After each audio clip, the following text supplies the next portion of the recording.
안녕하세요. 온땅교회를 말씀으로 섬기고 있는 한성민 목사입니다. 온땅교회 유튜브 채널을 시청해 주셔서 감사합니다.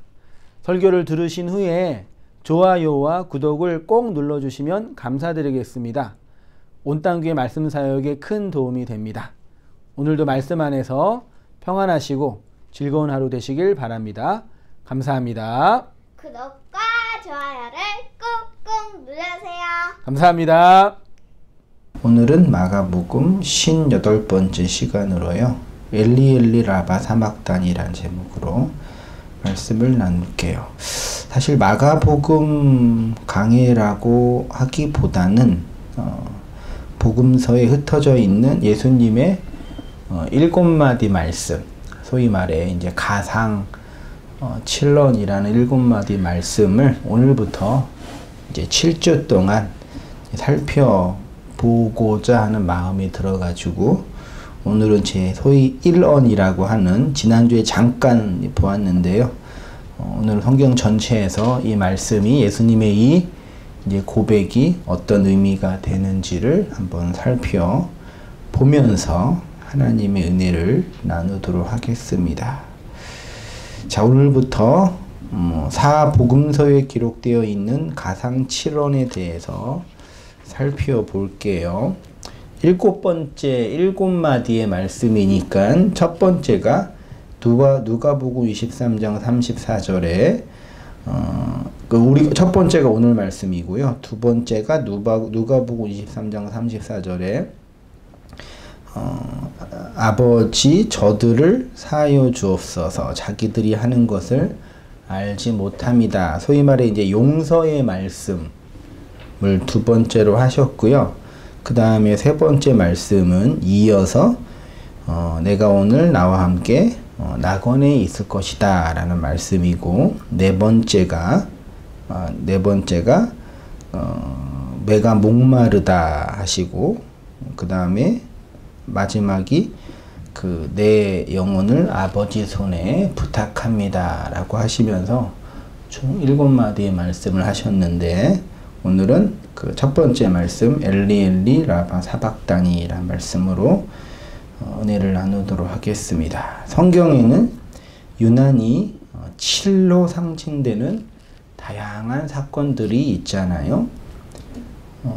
이 7이라는 단어 가지고 창세기부터 계시록까지 쭉 살펴보면은 그 내용이 어마어마하게 많이 있고, 저도 이제 창세기 강론이나 기타 이제 다른 강론에서 이제 7, 사밧이라는 단어 가지고 많이 이제 말씀을 나누었습니다. 대표적인 것이 창세기에 있는 뭐죠?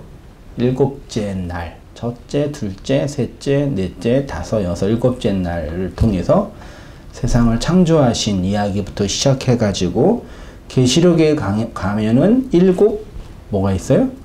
교회, 7 인, 7 나팔, 7 대접 등등으로 해가지고 이 7로 하나님의 언약의 실행을 복음 성경이 이제 상징하여 설명하고 있음이 우리는 분명히 이제 확인되는 거니까, 7이라는 이 숫자를 단순히 아라비아의 7로 보면 안 되고, 하나님이 이 땅에 있는 인생들을 향해서 언약하시는 내용으로 이 7이라는 숫자가 사용되어졌다라고 이제 정의 내릴 수 있죠. 그거는 뭐 명백한 언어적 상징이라는 걸 이미 이제 알 수 있죠. 너무 뭐 심하게 상징적으로 본다라고 보시는 분들도 간혹 있는데, 이건 분명한 말씀인 것 같다. 그래서 사실은 성경 전체에 이 사밧 7이라는 개념으로 사용되어진 내용들을 찬찬히 살펴보면 중요한 또 구속의 은혜가 있을 것이고, 또 재미있게도 예수님이 스타우로스 상에서 몇 마디요? 7마디의 말씀, 고백 혹은 선언을 하신 거죠. 그건 단순히 본인이 힘들고 어려워서 하신 말씀이 아니라 이러한 사건들을 통해서 우리에게, 이 성경 읽는 독자 우리에게 복음의 내용과 의미를 이렇게 설명해주고 전달해 주신다라는 겁니다. 그건 다 알고 계시죠? 자, 창세기부터 계시록까지 일곱으로 하나님의 뭘 설명했다고요? 예, 언약을 설명하셨습니다. 스타우로스에서 예수님이 7마디 말씀은 계시록의 7 나팔처럼 하나님의 심판과 생명을 동시에 설명하고 있는 거예요. 요한계시록은 7 교회들에게 하시는 말씀으로 이 7이 7인, 7 나팔, 7 대접으로 하나님의 심판과 구원을 동시에 설명하고 있는 거죠.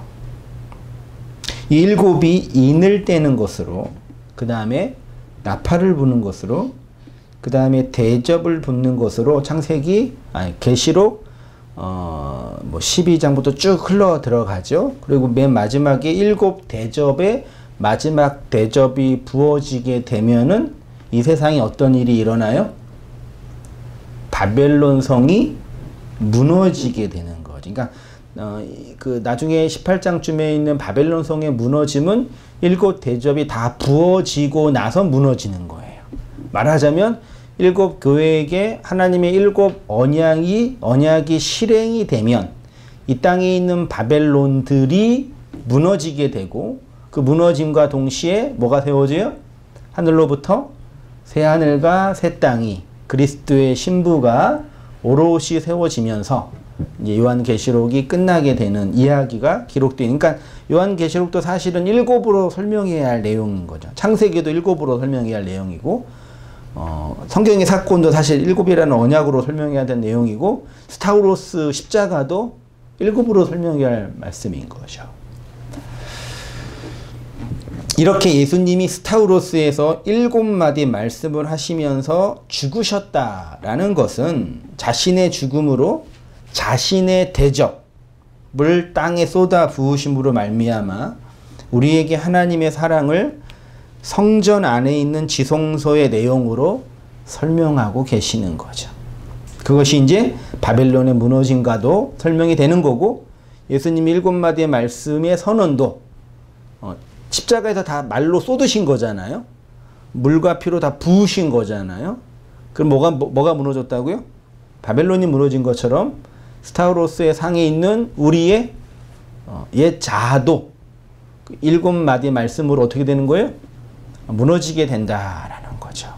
그래서 성경에서 7으로 무너진 이야기가 계시록에는 바벨론이 있는 것처럼 구약에는 뭐가 있어요? 여리고성이 있는 거예요. 선악 욕망이 가득한 가인의 성으로 살고 있는 우리 안에는 가나안의 7 족속이 가득한 여리고성입니다. 이 여리고는 가나안 성이기도 하고 바벨론 성이기도 하지요.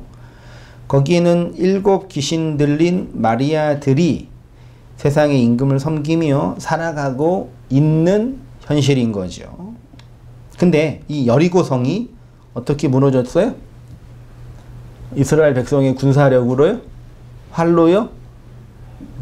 총은 없었죠? 창으로요? 밖에서 들리는 뭘로요? 소리로. 더 정확히 말하면 말씀으로. 그냥 와 하는 나중에 본문에 보면 이제 함성을 질렀다고도 표현되고 있는데, 그냥 겉으로 볼 때는 그냥 소리이지만 내용은 7마디 말인 거죠. 7의 언약으로 들리는 소리인 거죠.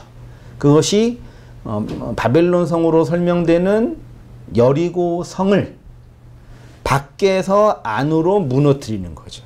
그러니까 성이 침공이 되면, 그러니까 성벽이 이렇게 있고 어떻게 무너졌냐고 고고학자들이 표현하냐면 이렇게 밖으로 무너진 게 아니라 안으로 무너졌대요. 그러니까 밖으로 무너지면 밖에 있는 사람이 다치잖아요. 그러니까 안으로 이제 무너진 거. 그러니까 고고학적인 표현으로는 그걸 통해서 상징으로 알 수 있는 거는 밖에서 어떤 소리가 들리니 그 소리에 의해서 안에 있는 여리고성이 무너진 거죠. 그러니까 복음이라는 거는 7의 언약으로 선포되는 소리인데, 그거는 인간의 가인의 성으로 자기 의의를 세우며 살아가고 있는 모든 인생 각자들을 하나님의 그 폭력과 그 이 세상의 어떤 그 힘으로 억압해서 무너뜨리는 게 아니라 말씀이 들릴 때 무너진다라는 걸 알 수 있는 거죠. 그 말씀은 그냥 세상에서 들리는 방언과 같은 왱왱 울리는 소리가 아니라 우리 마음 깊이 신비에 새겨지는 그 언약의 말씀으로만 무너지는 거죠. 그거를 예수님이 십자가상에서 7마디 말씀으로 그러니까 십자가라는 것 자체가 스타로 쓴 것 자체가 하나님의 언약의 말씀에 대한 상징적 그림인 거예요. 근데 그거를 그냥 예수님이 날 위해 죽으셨어요. 지난주에 나눴던 것처럼. 그래서 우리는 그 십자가를 지고 가야 돼요. 우리를 위한 희생적인 죽음이에요. 놀라운 사랑의 징표예요. 정도에만 머물러 있으면 그 안에 있는 복음의 말씀, 7마디 언약의 말씀, 나팔 소리는 들리지 않는 거죠. 복음에 의해서 점령당했다고 말은 하지만 실제로는 복음과 진리에 의한 점령이 아니라 율법과 행위에 의한 억압인 거죠. 하나님을 아버지로 그 진리로 받아들이고 믿고 있다라고 말은 하지만 실제로는 자기가 만들어낸 욕망의 투영으로서의 하나님을 숭배하고 있는 거죠. 되게 이제 중요해요. 그래서 밖에서부터 들리는 언약의 말씀으로만 한 사람의 그 자아, 선악 욕망으로 인간 사상으로 가득한 그 욕망 덩어리인 인간의 그 아가 진정으로 무너지는 거죠. 그때 하나님이 진리의 정복군으로 그에게 들어가 그에게 하나님의 언약이 실행되는 거죠. 그 실행된 증거로 십자가 아래에 누가 있었어요? 마리아들이 있었잖아요. 그 마리아들의 아가 무너짐으로 하나님의 언약이 실현됨으로 누가 나왔어요? 요한이라는 하나님의 사랑의 아들을 출산하는 모습으로 그려진 거죠. 그게 고스란히 신약 교회에게도 동일하게 증거되고 있으니 하나님의 그 언약의 말씀, 7부로 증거된 언약의 말씀이 우리를 타무트기 한 내용으로 선포되어지면 우리 안에 진정한 아들을 가진 아부, 하나님의 성전, 그 씨를 가진 집이 되는 거죠. 그게 신약에서 말하는 진정한 교회의 선교이고 복음의 전도이며 진리의 흘림, 진리의 나눔 혹은 진정한 구제 혹은 기도라고 표현하고 있는 거죠. 자, 여호수아서 잠깐 볼게요. 이스라엘 자손들로 말미암아 여리고는 굳게 닫혔고 출입하는 자가 없더라. 여호와께서 여호수아에게 이르시되 보라 내가 여리고와 그 왕과 용사들을 내 손에 넘겨주었으니 너희 모든 군사는 그 성을 둘러 성 주위를 매일 한 번씩 돌되 엿새 동안 그리하라. 제사장 7은 7 양각 뭐요? 나팔은 소리예요. 말씀을 선포하는 거예요. 그 인간의 전파, 그 파동으로 들을 수 있는 그 전파의 물리적 소리를 통해 들려지는 그 내적인 소리, 말씀이에요. 그걸 이제 신약에서는 내적 소명이라고 이제 표현하는데 그 소리를 선포하는 거예요. 그게 언약의 소리니까 언약궤 앞에서 나아갈 것이요. 7째 날에는 그 성을 몇 번이요? 7번. 그러니까 6일 동안 한 번씩 돌고 7째 날에는 7번 돌고 마지막 7번 돌 때 밖에서 뭐하라 그래요? 여러 가지 언약의 이야기를 말한 다음에 소리를 지르니까 그 성이 무너지고 그 성을 정복하여 칼날로 멸하였다라고 여호수아가 기록하고 있는 거예요. 이게 물리적으로 실제로 여리고 성이 무너진 거지만 그거를 고스란히 그대로 받아들여서 그 사건 그대로 교회가 한다라고 보면 안 되는 거죠. 다 신약에 성령 받은 교회 안에서 교회가 이 땅에서 여리고 성이라는 인간 각자의 자기 성들을 무너뜨리시는 하나님의 언약의 실행의 내용이라는 얘기죠. 이렇게 해서 우리가 무너져 가나안 7 족속으로 살고 있는 나가 하나님의 진리에 의해서 정복당하는 현실인 거죠. 자, 가상치료는 이렇게 예수님이 우리 밖에서 7마디 말씀을 하시면서 7번 우리의 인생에 문을 두드리시는 거죠. 계시록에 가면은 누구든지 내가 문 밖에서 뭐 하노니? 두드리노니. 누구든지 문을 열고 열면은 내가 그에게로 들어가 그로 더불어 먹고 그 나로 더불어 먹으리라 그랬으니까 그 문 두드리라는 개념이 말씀의 소리가 들린다라는 얘기예요. 들리는데 그게 어느 순간 어느 때 하나님의 7이라는 안식의 언약이라는 말씀으로 들리는 거죠. 그래서 그 말씀을 양식으로 실컷 먹게 되는 거죠. 그게 언약이 실행되고 집행되는 거죠. 이 십자가에서 예수님이 7마디 말씀을 한 거는 이러한 하나님의 구속의 사역을 우리 내적 상태에서 실현시키는 하나님의 구속의 사역을 그림으로 설명하는 거예요. 그러니까 이 여리고성 무너지는 거 가지고 여리고 기도회라고 또 교회가 만들어 놨어요. 뭔지 아세요? 이 각 성에는 다 누가 살고 있어요? 지역 귀신들이 살고 있잖아요. 공릉동의 귀신, 공릉동에 있는 지역신, 태능에 있는 지역신. 그래서 그 지역을 전도하려면은 무슨 싸움을 해야 돼요? 영적 싸움을 먼저 해야 되죠. 그래서 영적 싸움을 하기 위해서 그 지역에 들어가서 먼저 그 지역을 붙잡고 악한 영들이 복음의 능력으로 다 무너지게 되도록 기도를 하는 거죠. 실제로. 그런 거죠. 그렇게 적용하는 우리 인간들의 모습은 참 대단한 거니까 그러니까 진리의 그 내면을 들여다보지 못하는 인생들의 외적인 자기화, 자기 합리화의 모습인 거죠. 그러니까 본질을 깨뚫지 못하면은요, 지역적인 것에 목숨 걸어요. 그렇게 지역적인 것에 목숨 거는 거를 신앙적인 영웅이라고 또 추앙해요. 그거는 우리가 이 땅에 살면서 이 땅에 있는 것으로 목숨 걸면 돼요? 안 돼요? 안 돼요.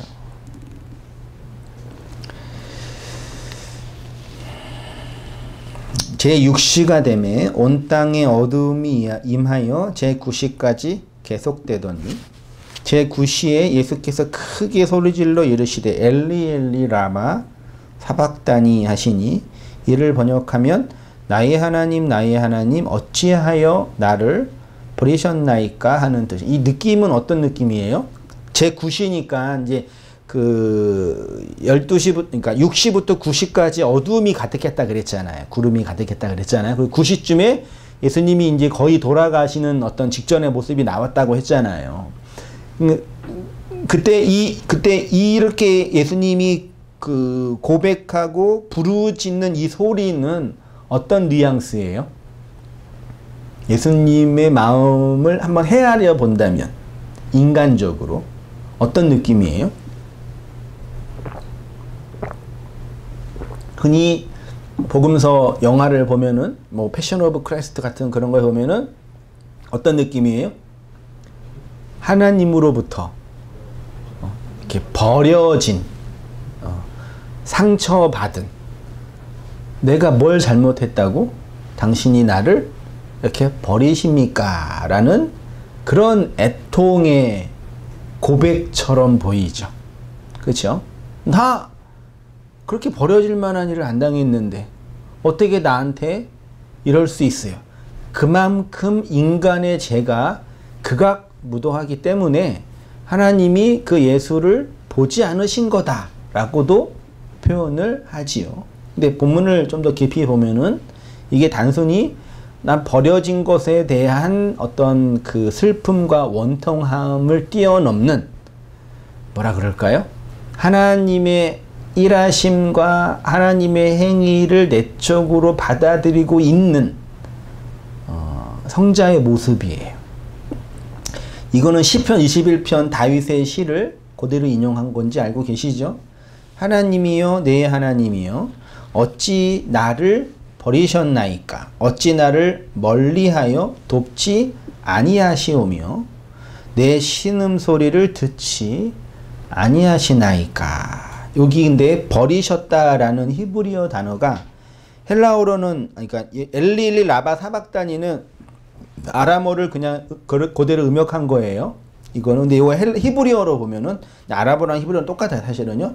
히브리어로 보면은 아자브, 그러니까 아자부타니라는 단어로 세우니 아자부타니가 원래 원형이 아자부예요. 아자부. 이 아자부가 히브리어 성경 8,500번에 나와 있는데 뜻이 뭐로 돼 있어요? 떠나다, 남기다, 버리다, 놓아주다. 또 나아가면은 회복하다, 혹은 그 성전을 고치다.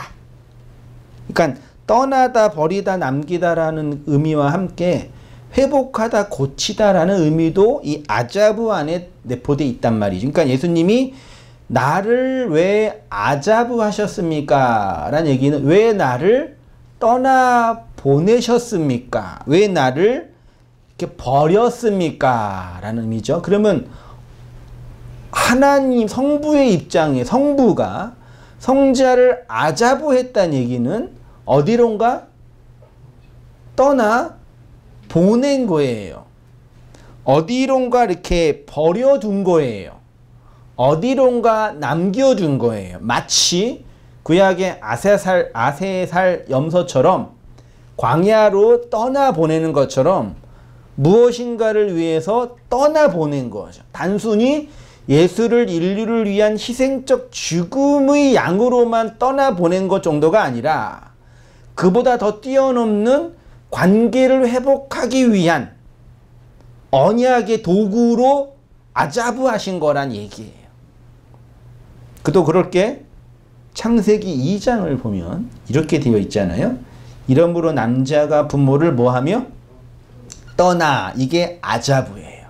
그러니까 예수님이 나를 왜 아자부했습니까? 할 때 그 아자부가 이 아자부란 말이죠. 이 본문은 단순히 남자가 부모를 떠나 여자랑 연합해서 이 물리적 결혼을 한다는 말씀이 아니라 이 남자가 이씨잖아요. 이씨는 씨를 가진 자예요. 그러니까 씨를 가진 자가 그 씨를 퍼뜨리면 뭐가 돼요? 뭐가 돼요? 부모가 되잖아요. 아부. 이해되시죠? 씨를 가진 자가 씨를 퍼뜨리고 여자에게 씨를 퍼뜨리면 그 씨의 열매가 나오면은 부모가 되잖아요. 그래서 이거를 남자가 부모로 떠나 아자부하여 그 아내와 연합한다라는 그 베레시트 언약의 한 내용을 담고 있는 거죠. 그러니까 성자 예수가 이 땅에 씨를 가진 하나님의 씨를 가진 자로 이 땅에 오셔서 십자가라는 스타우로스 상에서 씨를 뿌려 그 교회와 연합하는 이야기인 거죠. 그렇게 이제 문맥을 이해하고 아자부를 이해하고 다시 예수님의 첫 번째 고백을 다시 들어보면은 단순히 인간적인 공포나 두려움과 단절에 대한 어떤 슬픔의 표현이 아니라 그것도 포함되어 있지만 이렇게 할 수밖에 없는 하나님의 사역에 대한 이해, 이렇게 해서 이루어질 하나님의 나라에 대한 현실을 담고 있는 거죠. 엘리 엘리 라바 아자부타니, 하나님 왜 어찌하여 무엇을 위해서 나를 아자부하십니까? 라는 얘기죠. 왜 나를 보냈어요가 아니라 무엇을 위해서 나를 아자부하시는 거죠? 이렇게 얘기하는 거죠. 뭐예요? 아내와 연합하여 한 몸을 이루게 하기 위해서 아자부하신 거죠. 떠나보내신 거죠. 마치 탕자의 아버지가 둘째 아들을 이 세상으로 허랑방탕하게 떠나보내었던 것처럼 나중에 그 아들이 돼지 우리 지엄 열매에서 아버지의 집을 그리워하게 만들어 놓으셨던 것처럼 떠나보내신 이유를 이 역사 안에서 확인한 것처럼 예수님도 십자가상에서 그 하나님의 언약에 뿌려지는 내용을 이 인간적인 깊은 고난과 아픔 속에서 확인하는 단어가 아자부예요. 그렇죠. 씨를 가진 남자, 즉 이 씨가 부모로 떠날 때 아자부라는 단어가 사용이 된 겁니다.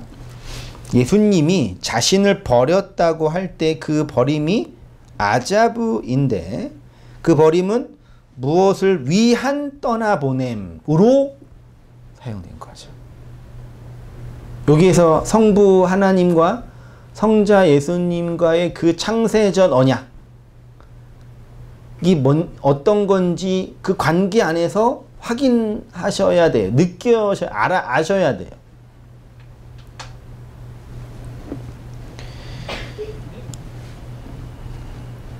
예수님을 하나님의 어린 양으로 떠나 보내는 것으로, 씨를 가진 이 씨로 보내는 것으로 설명하는 거죠. 근데 아자부 하기 전에 그 성자 예수가 성부 하나님을 뭐라고 호칭했어요?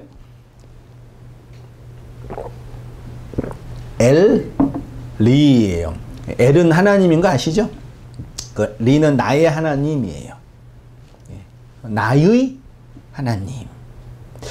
성자 예수가 이 땅에 오셔서 공생일을 하시는 동안 우리가 하나님이라고 호칭하는 그 하나님에게 하나님이라고 부르신 적이 있어요, 없어요? 있을까요, 없을까요? 그분 개인이 기도하거나 그 우리가 흔히 말하는 하나님 부를 때 그 하나님으로 부른 적이 있을까요, 없을까요? 없어요. 다 뭘로 불렀어요? 아버지. 아버지여. 아버지. 그러니까 어떤 공적으로 할 때 하나님, 너의 하나님, 너희 하나님 이런 식으로 표현을 했지만 그분 개인이 그 하나님을 이렇게 호칭할 때는 우리가 흔히 말하는 하나님을 호칭하지 않고 아버지라고 했어요. 근데 이 십자가상에서 뭐라 그랬어요? 나의 아버지라고 하지 않으시고 나의 하나님이라고 부르셨네요. 그러면 이제 여기서 질문을 해야죠. 하나님과 연합된 하나된 인성을 가진 그분이 언제든지 그분을 아부로 부르셨는데 왜 스타우로스에서는 하나님이라고 부르셨을까? 라는 질문인 거죠. 자, 보세요. 그런데 예수님은 지상 사역 동안에 하나님을 부를 때 주로 부르신 호칭이 하나님이 아니라 아버지였다고 했습니다.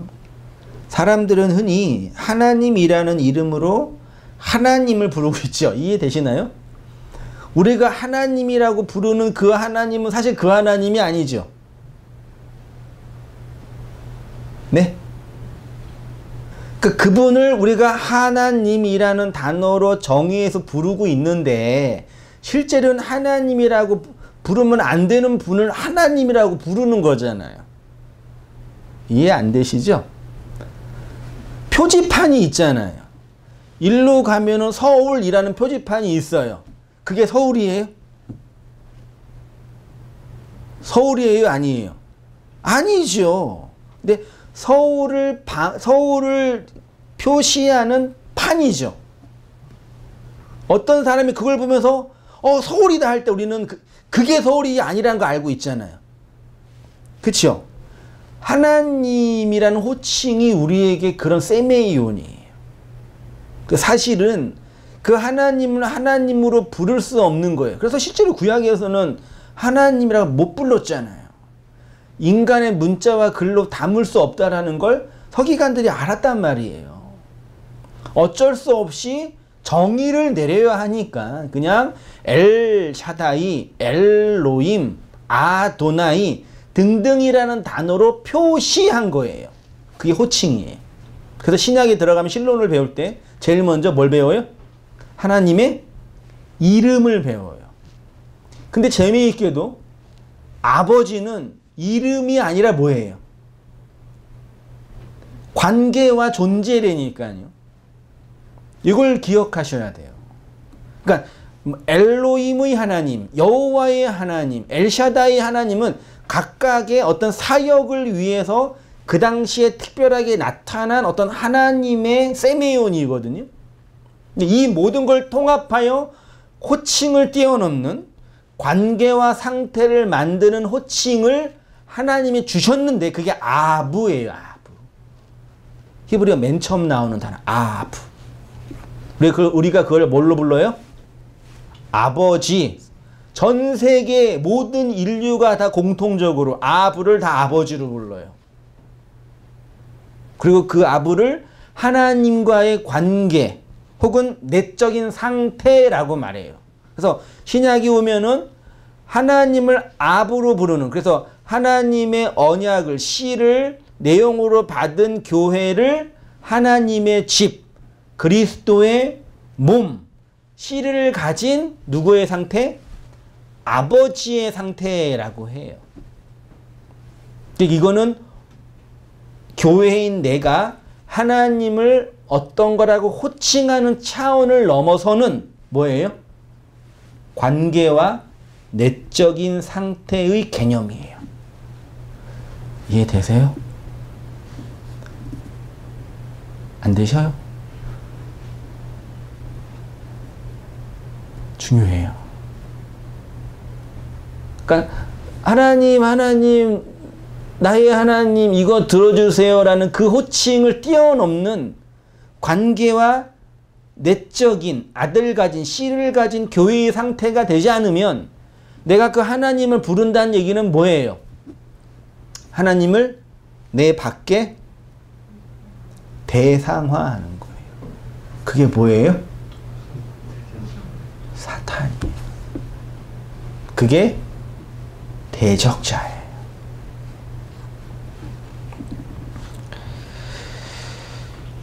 그 하나님 입장에서 이렇게 보세요. 근데 우리에게 하나님이라는 칭호를 들으시는 그 하나님은 어유 성민이가 나를 하나님이라고 부르네. 어우 됐어. 그러실까요? 아니에요. 제가 뭐 틀릴 수도 있을지도 모르겠지만 한번 하나님 입장에서 본다면 이 창세전 언약부터 시작된 인류의 구속사 속에서 하나님이 보여준 그 언약의 증표들을 더듬어 보면서 하나님의 마음을 헤아려 본다면 제가 하나님이라고 부를 때 그 하나님은 아유 최고 그럴까요? 안 그럴 것 같아요. 물론 어렸을 때는 아유 잘했다 그럴 수 있겠지. 어렸을 때는. 근데 아들로 자라고 성장할 때 그 하나님을 인간이 하나님이라고 부르는 것 자체로 하나님이 됐어 그러시지 않으신다는 얘기예요. 하나님은 우리가 하나님을 하나님으로 부르는 것에 만족하지 않으세요. 이것도 제가 뭐 직접 하나님 편에서 확인받은 건 없지만 하나님 입장에 한번 변호해 본다면, 한번 마음을 한번 들여다본다면, 왜냐하면 그분은 분명히 우리 말씀했어요. 나는 너의 하나님을 뛰어넘는 뭐가 되겠다? 친구가 되고 벗이 되겠다. 여러분 우리 시대의 친구는 그냥 이런 그냥 인간적인 친구죠. 고대 시대 때 친구는 안 해도 내줬어요. 고대 시대 때는요. 다른 개념이, 그러니까 나의 모든 법적인, 좀 그렇지만 아내까지 공유할 정도였는데 나의 모든 법적인 권한을 공유할 수 있는 관계가 고대 시대 때 친구의 개념이 있다니까요. 요즘은 다 망가졌죠. 완전히 다 인간관계라는 게 자기 이익을 위해서 만들어지는 것들이니까. 근데 고대 시대 때는 지금이랑 또 다른 개념이었단 말이에요. 근데 그 언어로 본다면 하나님이 나를 벗으로 삼으시는 게 목표라고? 이건 어마어마한 사건이라니까요. 단순히 나를 이 땅에서 구원받게 해주고 원하는 걸 들어주고 이 땅에서 행복하게 해주고 이런 차원을 넘어서는 거예요. 쉽게 말해서 보편 인생은 자기의 하나님을 3페이지입니다. 하나님으로 불러요. 그래서 각자가 부르는 하나님이라는 국어는 똑같지만 내용은 다 달라요. 얼마나 웃겨요. 그러니까요. 카톨릭에서 말하는 하느님이 맞아요. 개신교에서 말하는 하나님이 맞아요. 심지어는 그 청년 때 설교 들을 때 목사님이 직접 그랬어요. 청년들한테 여러분 애국가 부를 때 동해물과 백두산이 마르고 닳도록 누가 보호하사? 하느님이 원래 그 여기는 하느님이 보호사잖아요. 그 하늘님이잖아요. 우리나라 신었던 그 신의 개념. 근데 그 목사님이 여러분은 하나님으로 불러야 된다고 그 하나님을. 개신교도들은 다 하나님으로 불러야 된다고. 그 핏대를 세면서 그 정말 설교했던 그 목사님이 아직도 저는 기억해.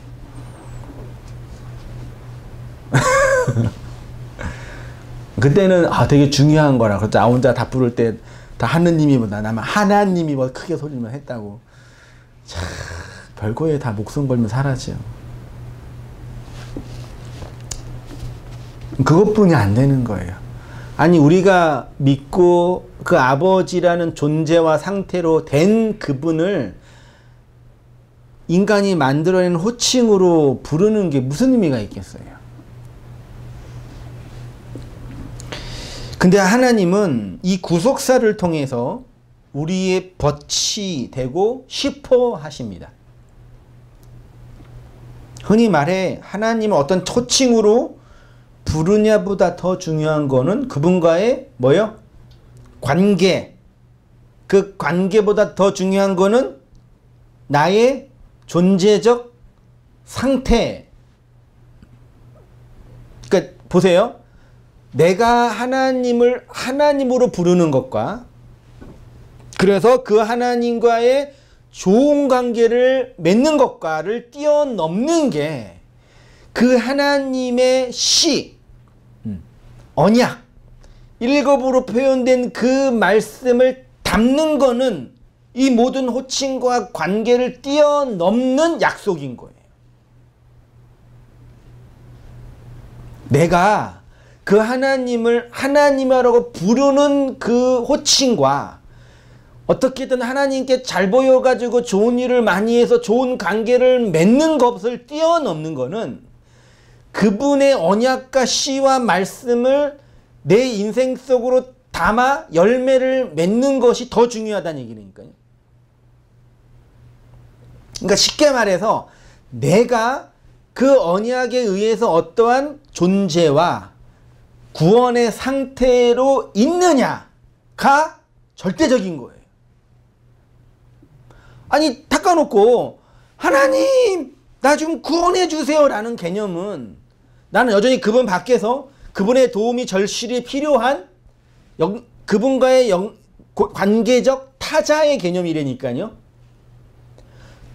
나한테 동아줄을 주셔서 나 좀 구원해 주셔야지 라는 그런 개념이에요.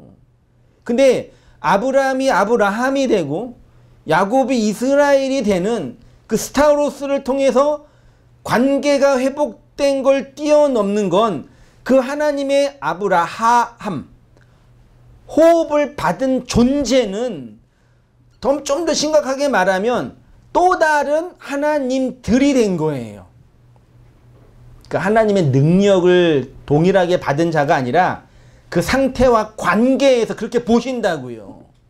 아니 우리나라에 있는 사람이 미국에 가서 미국 대사관에서 그러니까 미국 대사관에 있는 한국 대사는 미 대사는 한국 사람 그러니까 어떠한 기능과 그 역할을 해요.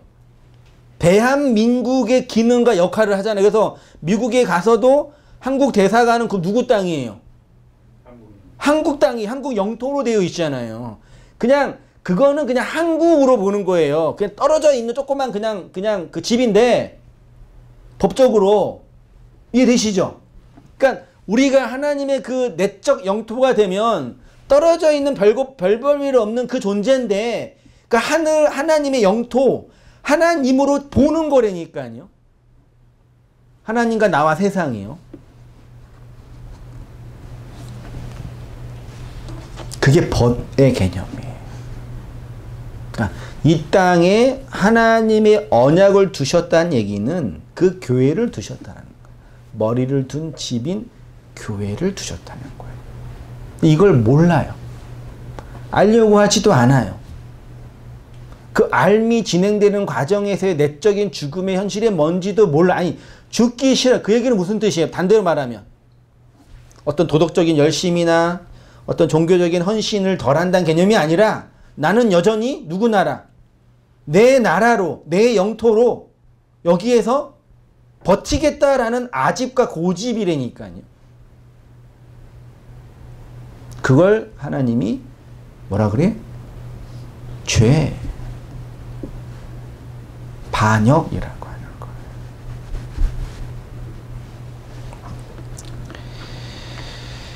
하나님은 인간들이 호칭하는 하나님으로 어떤 신의 호칭으로 있는 것에 만족하지 않으세요. 이건 분명해요. 제가 하나님 마음 갔다 와서 알아요. 농담입니다. 그분은 우리를 당신의 씨를 가진 부모의 상태로 만들기를 원하세요. 그게 창세기부터 계시록까지 하나님의 그 장엄한 구속의 역사라니까요. 그걸 보세요. 뻔해요. 다른 거 없어요. 다를 게 없어요. 그것을 아브라고 하는 족장들에게 가르쳐 주셨고, 율법을 통해서 성막과 성전, 예수를 통해서는 그리스도가 머리를 둔 집으로 설명해 주신 거죠. 그러나 대부분의 사람들이 이 존재의 됨의 상태, 식민지됨 상태가 안 되는 이유는 보편 인생들은 모두 자기만의 여리고성을 쌓아 하나님을 대적하며 자신 인생 밖에 두고 살아가기 때문입니다. 그래놓고 가끔 힘들 때 어떻게 해요? 하나님 도와주세요. 11조도 하고 교회 봉사도 하고 금식도 하고 불교에서 말하는 뭐예요? 108번뇌인가? 똑같은 거죠. 그런 거 하면서 좀 도움을 받으려고 노력을 하는 거죠. 그거를 우리는 신앙이라고 치부해 버리니까 얼마나 끔찍한 현실이에요, 지금 교회가. 그러니까 하나님이 이 현상들을 통해서 니네가 갖고 있는 그거 나를 향한 신앙? 아니야 라고 증명해 내시는 거예요. 보여주시는 거라니까요, 우리한테요. 이제 아무리 그 근본주의적이고 문자적인 교회에서도 주일 성수하라고 얘기해 못해요. 그래도 하는 인간들이 있다고요. 여러분 이렇게 힘들어도 주일 성수 꼭 하셔야 됩니다. 정말 간절히 말씀하더라고요. 기가 차가지고 교회 와서 안 죽어요 그러더라고요. 누가 그것 때문에 교회 안 오는 거예요? 얼마나 힘들었으면 교회 운영이. 이해는 돼. 같은 교회 운영하는 입장에서는 충분히 이해는 돼요. 그러니까 아니 1년 전까지만 해도 교회의 진리라고 믿었던 그 도그마가 다 무너졌다니까요. 그게 진리예요? 아니 코로나 때문에 지킬 수 없는 그 교리가 진리가 될 수 있냐고요.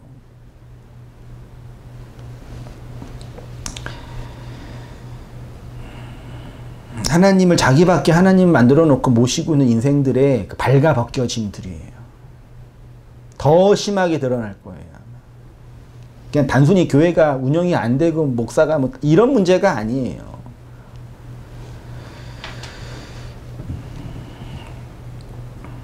가끔 힘들 때 인간의 힘으로는 도저히 안 될 때 신의 도움을 받아 이겨내는 것을 신앙이라고 정의하죠. 근데 하나님 우리 인생들에게 그런 대접을 받기를 원하지 않으십니다. 보편 인생들의 욕망과 소원과 꿈을 이루어 주시는 분 정도로 우리에게 대접받고 싶어 하지 않으십니다. 하나님을 자기밖에 하나님으로 부르는 자는 절대로 하나님과 친구가 될 수 없는 거죠. 그렇게 나와 하나님이 밖에 타자로 존재하는 상태를 대적자, 사탄이라고 한 거고, 그래서 계시록에 가면은 이 대적자와 사탄 마귀 귀신, 용 짐승 거짓 선지자로 상징되는 이들이 어떻게 되는 거예요? 바벨론으로 무너지는 거죠. 그게 내가 너희에게 심어줄 나의 나라다라고 끊임없이 수천 년의 역사를 통해서 수많은 사람들을 통해서 계속 똑같이 변함없이 말씀하시는데 이놈의 인간들이 못 알아먹어요. 못 알아먹는 게 아니라 거부하는 거예요. 됐고요. 난 나의 하나님을 섬길게요. 이러는 거라니까.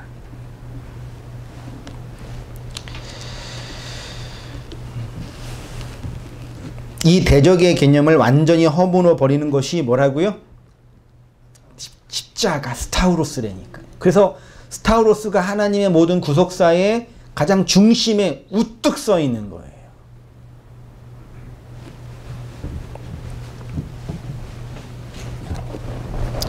성경 문학은 인클로저 기법이거든요. 샌드위치 기법이라. 문학 자체가 그래요. 성경 자체가. 그래서 맨 위에 것과 아래 것에 뭐가 있어? 여기에 내용이 있는 거예요.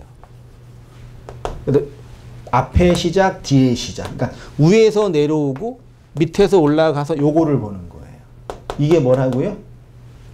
스타우로스라고요. 그러니까 이걸 설명하기 위해서 위에 것이 있고 아래 것이 있는 거라니까. 요걸로 보지 못하면 성경을 다 잘못 보는 거예요. 그러니까 예수님이 스타우로스 상에서 7마디 그 말씀은 성경의 그 핵심 중에 핵심인 거죠. 그래서 창세기부터 있고 계시록에도 있는 거예요. 여리고성을 7일 동안 7번, 그리고 7번째 날에는 7번 돌아서 그 성을 완전히 무너뜨린 것처럼 예수님이 스타우로스에서 하신 7마디 말씀이 우리 인생의 마음의 7 언약으로 들릴 때 비로소 인생의 선악 욕망과 사람들의 자기 생각들이 무너져 그리스도에 의해서 정복당하는 거죠. 계속 계시록에 보면 내가 문을 두드리노니 뭐예요? 돌면서 계속 말씀하시는 거예요. 인생 속에. 여리고성은 7 족속이 살고 있는 가나안 땅의 첫 번째 도시였습니다. 가나안의 문인 거죠. 그 문을 두드리고 계시는 거죠. 그리고 두드려서 뭐예요? 열린 거죠.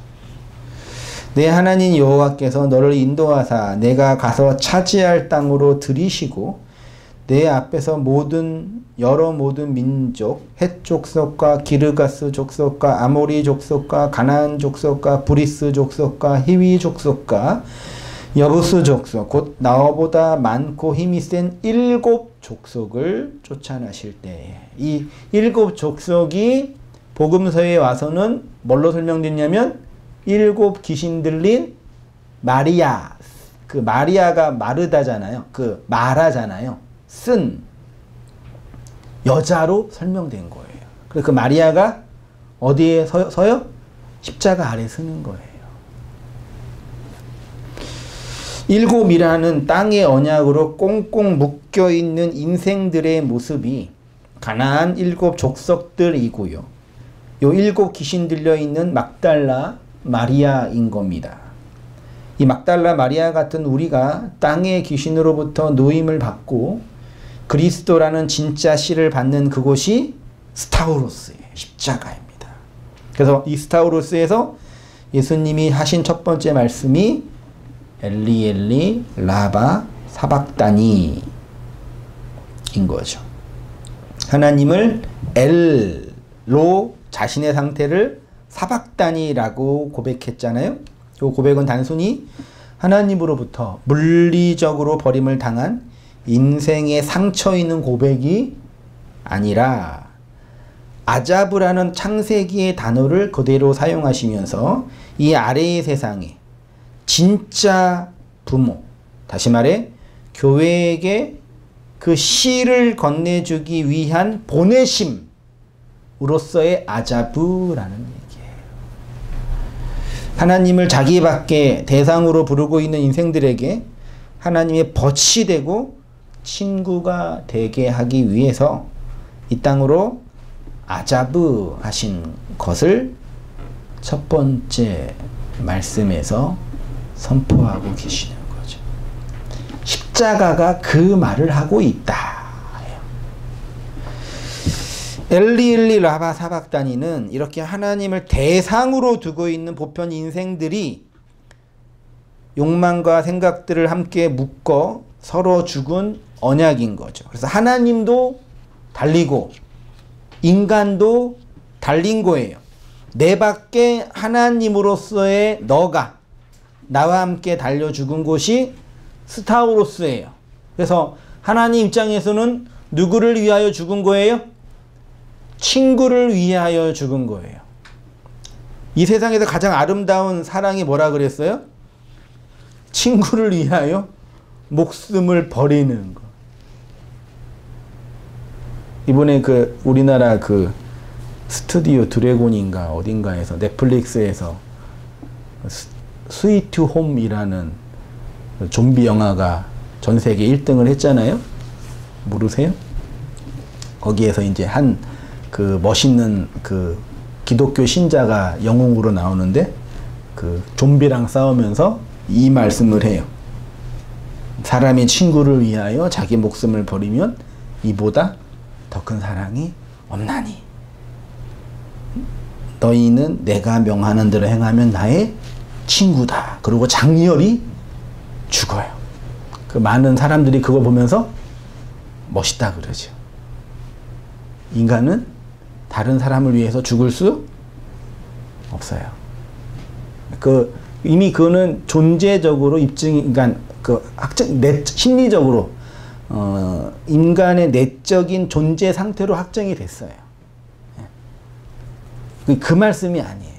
예수가 친구인 우리를 친구로 삼기 위해서 이 땅에 죽으신 그 아름답고 놀라운 복음의 사건인데, 하나님의 친구가 뭔지도 모르는 인생들이 그 친구를 자신들의 친구로 만들어 버리는 거죠. 창세기 3장 15절 보세요. 내가 너로 여자와 원수가 되게 하고 내 후손도 여자의 후손과 원수가 되게 하리니 여자의 후손은 내 머리를 상하게 할 것이요 너는 그의 발꿈치를 상하게 할 것이라. 나는 너희에게 이르노니 너희 원수를 사랑하며 너희를 박해하는 자를 위하여 기도하라. 우리가 원수 되었을 때에, 그러면 인간에게 있어서 원수는 누구예요? 누구예요? 인간은 누구를 원수로 품으며 살아요? 하나님. 가인성에, 여리고성에 살고 있는 모든 인생들의 존재 양식이라니까요. 그러니까 내가 하나님의 원수라는 게 뭔지 모르니까 그 더 깊은 복음의 진수와 존재의 상태로 나아가지 못해요. 흔히 종교란 신과 인간의 관계를 연구하는 학문이라고 해요. 그것을 신학이라고 부르잖아요. 인간이 신을 학하여 그 관계를 더 발전시키는 학문이 뭐라고요? 신학이에요. 그 신학의 목적은 경제적 번영과 인간의 행복이 아니에요.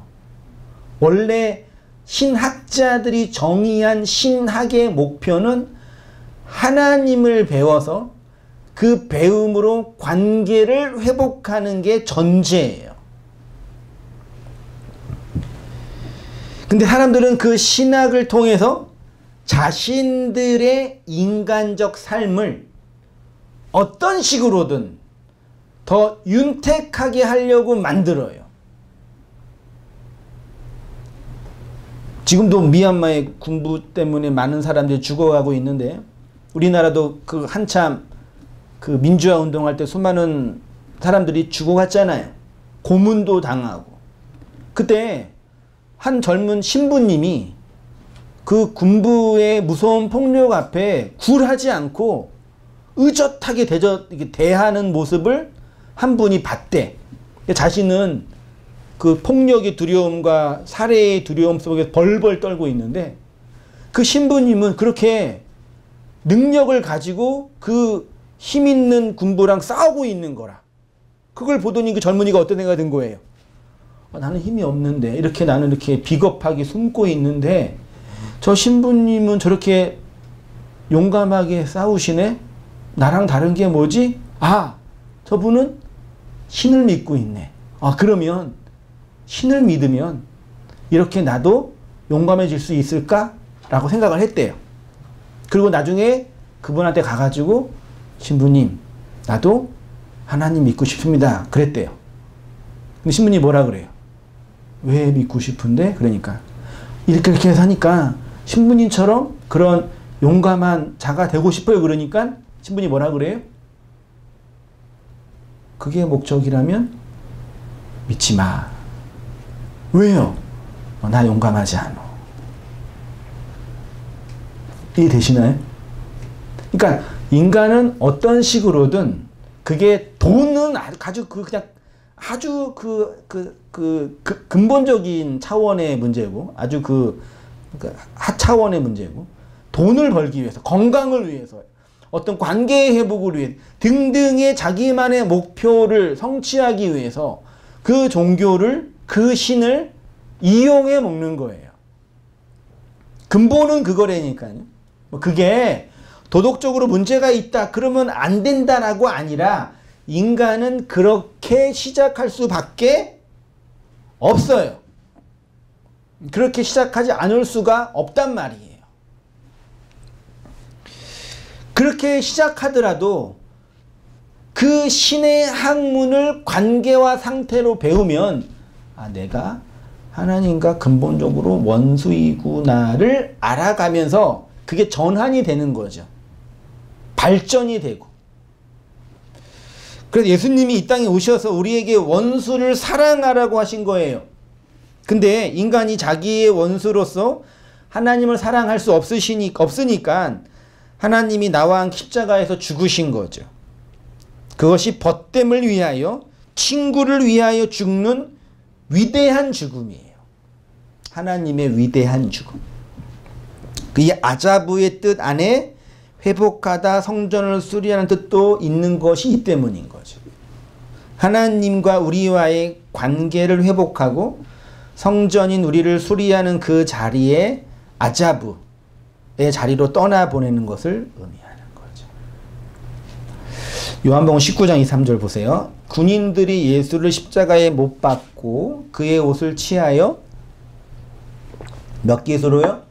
4기수로 나누어 각각 한 기씩 얻고 속옷도 취하니 이 속옷은 호지 아니하고 위에서부터 통으로 짠 것이라.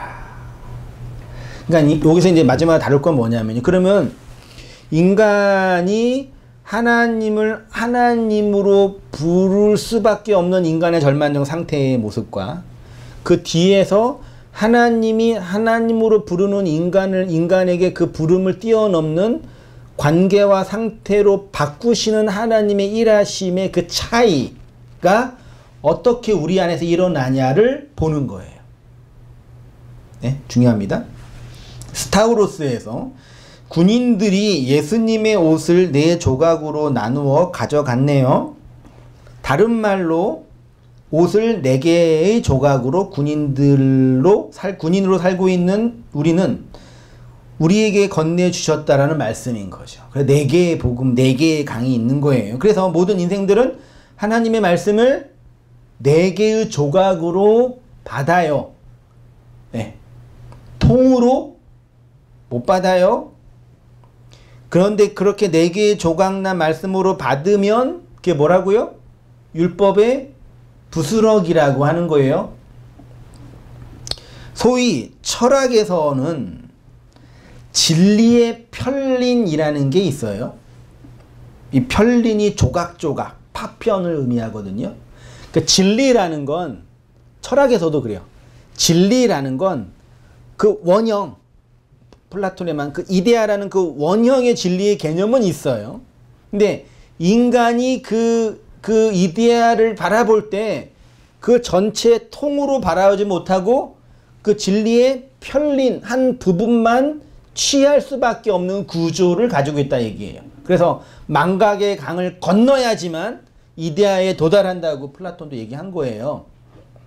근데 원래 하나님 우리에게 주시고자 했던 진리는 통으로 짜여진 하나의 진리인 거죠. 그렇죠? 진리는 하나인 거니까. 숫자 하나가 아니라 그 존재로서의 하나인 거니까요. 그래서 하나님인 거니까요. 그래서 요한은 4개의 옷을 호지하는 속옷으로 설명하는 거죠. 그러니까 십자가에서 군인으로 살고 있는 모든 인생들은 예수님의 그 옷을 자기의 내깃으로 하나의 조각으로 취하지만 십자가에서 죽으시고 부활하신 예수님은 그 속옷의 진의, 즉 호지하는 하나의 원으로, 통으로 건네주시는 거죠. 그게 이제 죽고 부활하여 그리스도의 영으로 오시는 그 영의 개념의 본질이거든요. 그래서 예수님이 부활하신 무덤에는 뭐가 있었어요?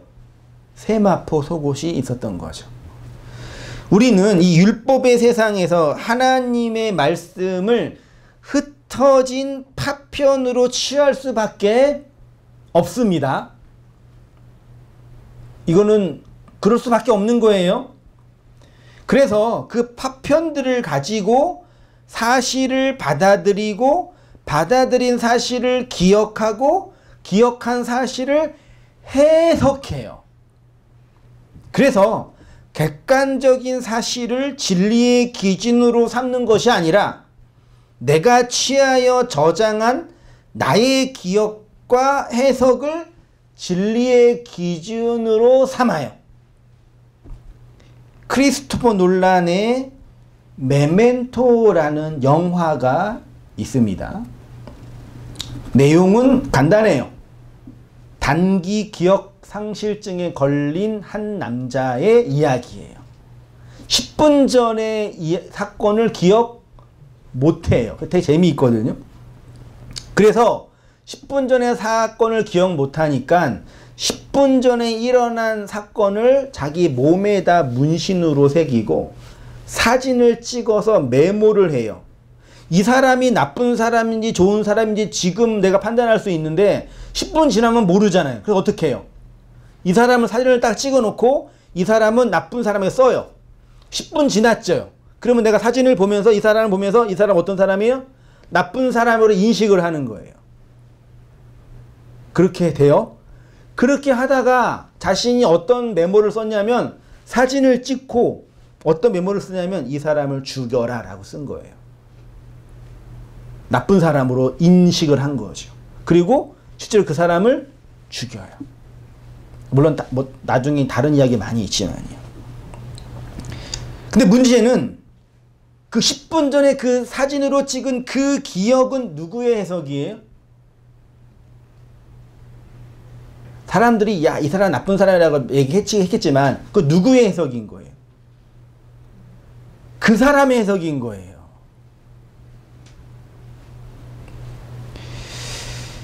그 사람에 의해서 그 기억은 자신의 해석에 의해서 기록된 사실이기 때문에 실제의 팩트와 다른 차원의 해석들인 거죠.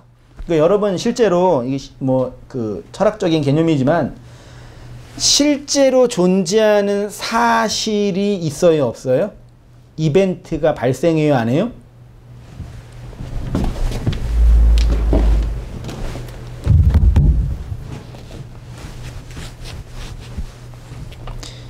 이 세상에는 실제로 존재하는 사건이 있어요, 없어요? 어떤 사건이 발생하잖아요. 이게 사건의 지평이라고 할게요. 있어요, 없어요? 있지요. 사건이 이렇게 발생을 해요. 그러니까 어떤 사건이 이렇게 발생했단 말이에요. 근데 이 사건이 실제로 발생했는데 이제 문제는 이 사건을 바라보는 나 입장에서는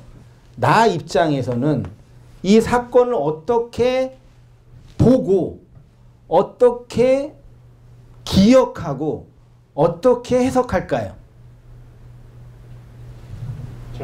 그렇죠. 나가 바라보는 관점으로 해석한단 말이에요. 그래서 이 진리 전체의 사건이 있음에도 불구하고 우리는 모두 이 부분의 한 부분만 그 사건으로 기억해내요. 코끼리 다리 얘기하는 거예요.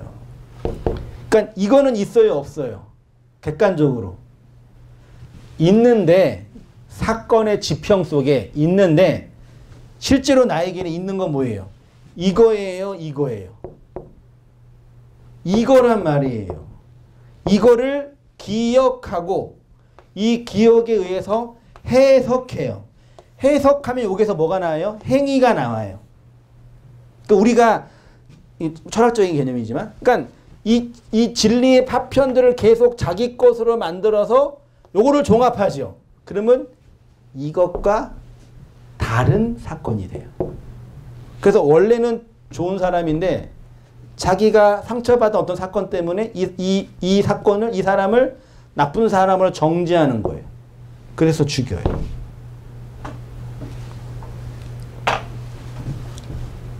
인간의 인식은 요거를 뛰어넘을 수 없어요.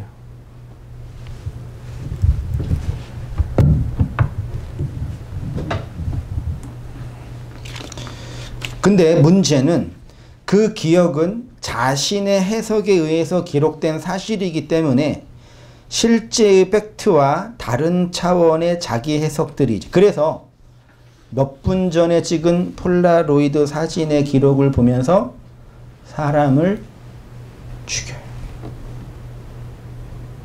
요거를 이 복음적 입장에서 해석해 보세요. 우리가 하나님이라고 부른 그 하나님은 뭐예요? 원래 하나님은 계시죠? 그렇죠. 근데 그 하나님은 한 부분으로 해석된 하나님의 파편들이에요. 그것도 내가 한 거예요? 아니죠. 교회라는 전통, 인간이 만들어낸 문명, 관습 등등에 의해서 파편화된 거. 더 큰 문제는 뭐냐면 시간도 지나고 장소도 지나요. 그리고 객관적인 사실도 이것이 아니지만 또 뭐예요? 기억도 누구 마음대로 해요? 내 마음대로 해요. 그 사람이라는 게 좋은 일을 많이 기억해요? 상처된 일을 많이 기억해요? 애들을 열심히 키웠는데 나중에 애 새끼가 나한테 뭐라 그래요? 아빠는 나한테 상처만 줬어 이래요. 그거 거짓말이죠. 상처 줄 수 있지만 상처만 준 건 아니죠. 근데 애들은 상처 준 것만 기억해내고 아빠가 나한테 잘해준 건 다 버려요. 왜요? 그것으로 자기를 보호하려고. 아빠의 억압으로부터, 아버지의 억압으로부터. 그러니까 모든 인간은 이렇게 인식해요. 이거를 뛰어넘을 수 있는 인간은 없어요. 그러니까 진리 자체이신 하나님이 그런 인간의 나의 한계를 안고 죽으시는 거라니까요, 기독교가요. 이거를 하나하나 가르쳐 줘가지고, 야, 그게 아니라 이거고, 이게 안 된다니까요. 더 큰 문제는 나중에 다 까먹어요. 기억을 다 상실한다니까요. 그래서 인간은, 나라는 이 존재의 아이덴티티는 유전자에서 움직이는 거냐, 기억에 의해서 움직이는 거냐, 뭐 같아요? 만약에 여러분의 모든 기억이 다 없어지면 여러분은 뭐가 돼요? 네? 되게 무섭죠.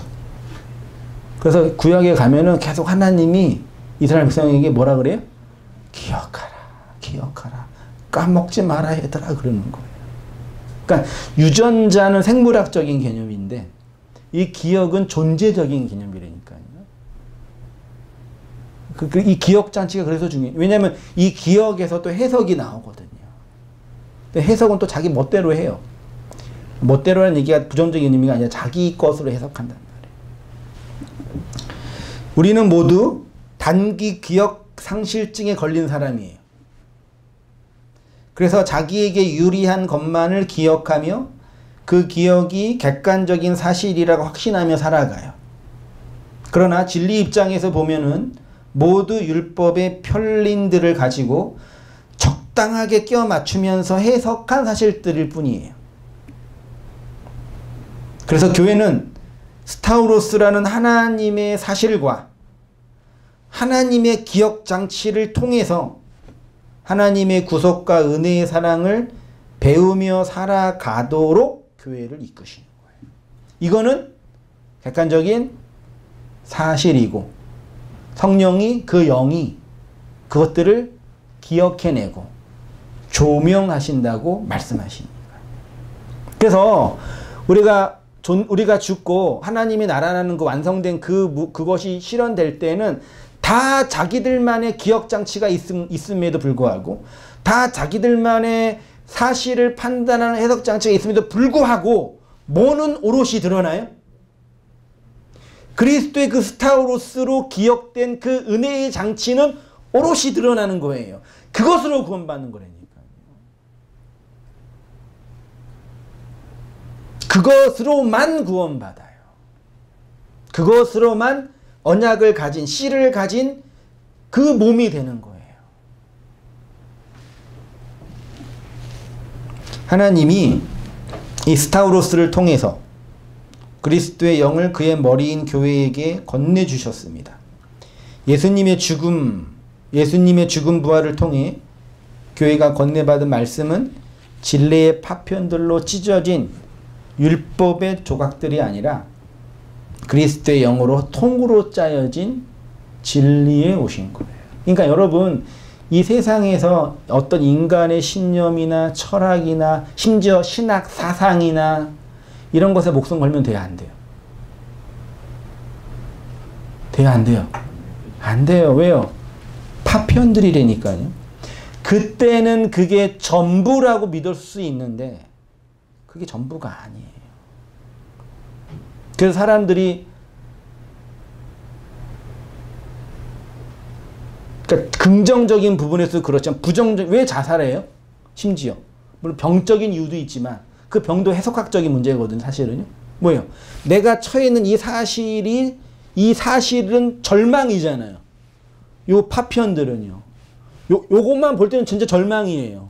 근데 이 파편 너머에 있는 다른 걸 볼 때는 절망을 뛰어넘는 게 있단 말이에요. 그거를 봐요, 못 봐요? 당신은 못 봐니까 그렇게 죽는 거예요. 존재적으로, 심리적으로. 확신의 개념도 그런 거라니까요. 그러니까 그리스도의 십자가 스타우로스만 영원한 진리인 거예요. 그것만 목숨 걸 대상인 거예요. 우리가 목숨 못 걸어요. 그래서 하나님이 친구를 위해서 목숨을 버리신 거라니까요. 하나님의 목숨을 거신 거예요.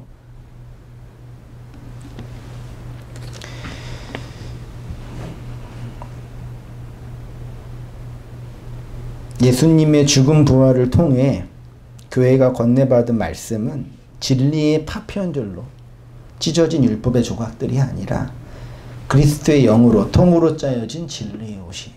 성도는 자기가 누더기처럼 여기저기 붙은 조각난 옷이 아니라 건네받은 그 옷을 입음으로 구원의 은총을 받는 거죠.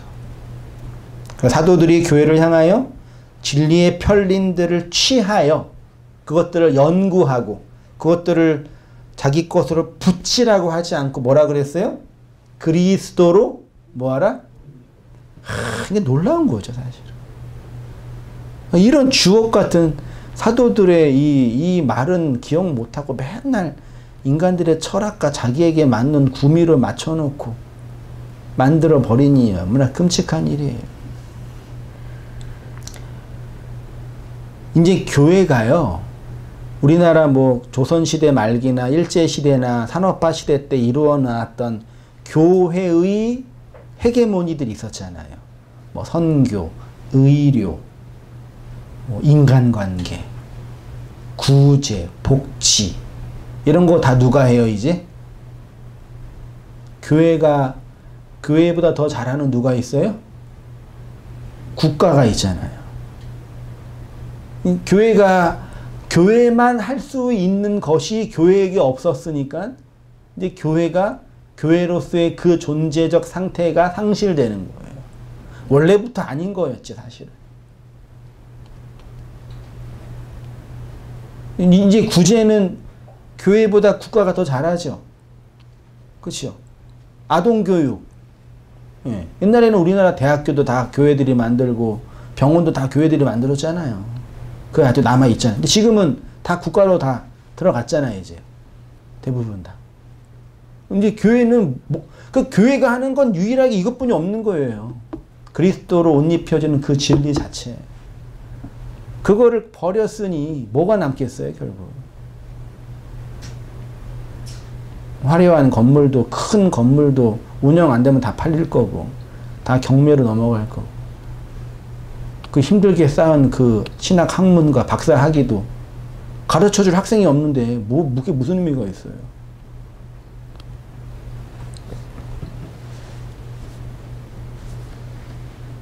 그러니까 그 진리 자체, 그리스도로 옷 입혀준 진리 자체가 없는 교회나 성도는 그냥 하나님 편에서 그냥 없는 것들이 아무것도 아닌 거예요, 사실은.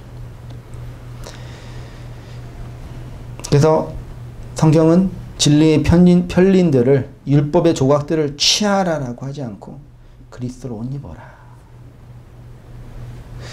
이렇게 우리의 마음 안에 진리로 통하게 되는 그리스도의 속옷을 받으면 그리스도의 그 마음을 알게 되는 거죠. 이것이 그리스도가 머리를 둔 집이라고 하는 것입니다. 그렇게 그 교회들이 그리스도의 진리의 옷을 입은 사랑으로 이 세상을 흐르는 강물로 걸어가게 되는 거죠. 이 은혜 안에서 살아가시는 모든 성도님 되시기를 주님의 이름으로 축원드립니다. 기도할게요. 하나님 아버지, 우리에게 놀랍고 크신 언약의 내용으로 이 복음의 사실과 진리 자체를 십자가로 건네주셨음에 감사하고 찬송합니다. 하나님을 하나님으로 부르고 그 하나님으로부터 도움을 청하며 이 땅의 율법 안에서의 열심과 수고의 고통 속에서 하나님의 은혜를 찾는 것을 뛰어넘는 그 벗됨의 영광과 아들 가진, 씨를 가진 교회됨의 샬롬을 누리며 살아가는 우리들의 모든 삶들이 되어지도록 주님 인도하여 주시옵소서. 스타우로스라는 하나님의 그 복음의 사실과 언약의 기억장치를 그리스도의 영으로 받아서 하나님의 사랑의 그 넓이와 깊이와 높이의 어떠함을 깨달아 그리스도의 장성한 분량에 이르는 저희의 모든 삶들 되어지도록 주여 인도하여 주옵소서. 십자가에서 쏟으신 그리스도의 그 7마디의 말씀이 우리의 심령 갈피 언약으로 새겨져서 30배, 60배, 100배의 열매가 맺혀지게 하시고 하나님의 그 백의 완성을 가진 교회들로 오롯이 세워 가도록 하나님이 이끄시고 붙잡으시고 열심내어 주시옵소서. 이제는 우리 주 예수 그리스도의 은혜와 하나님 아버지의 크신 사랑과 성령의 교통하심이 우리 사랑하는 모든 성도님들의 삶 속에 지금부터 영원까지 함께 있을지어다. 아멘.